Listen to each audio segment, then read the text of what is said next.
যখন, তখন মনে হয়েছে যে এটা খুবই দারুণ একটা চরিত্র।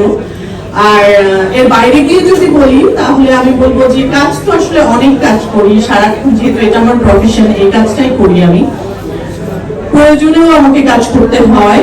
কিন্তু জব স্যাটিসফ্যাকশন বলে একটা কথা আছে, সব চরিত্রের থেকে কিন্তু জব স্যাটিসফ্যাকশনটা আসে না। এই ক্যারেক্টারটা করে আমার কাছে মনে হয়েছে যে হ্যাঁ, প্রপার জব স্যাটিসফ্যাকশনটা আমি পেয়েছি।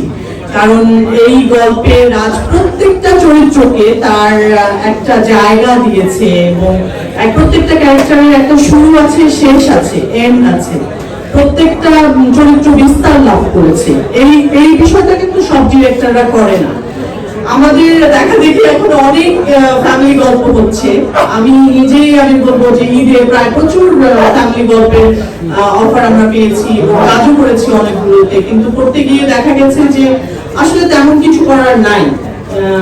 চরিত্রগুলো বিস্তার লাভ করে না, জাস্ট আছে ফ্যামিলিতে, চাচা আছে, ফুফু আছে, চাচি আছে, বাবা মা তো আছে, এরকম থাকে, কিন্তু কারো কোনো ওরকম ইনভলভমেন্ট থাকে না। কিন্তু আমাদের এটা আমাদের এই গল্পের প্রত্যেকটা চরিত্র, আপনারা বলেন যে প্রতিটি চরিত্রের একটা শুরু আছে, শেষ আছে, তার প্রতি একটা মায়া আছে, তার একটা দায়িত্ব আছে, ক্যারেক্টারের যে রেসপন্সিবিলিটি যেটা থাকে সেরকম কিন্তু বিস্তারটা এই গল্পের প্রত্যেকের ছিল।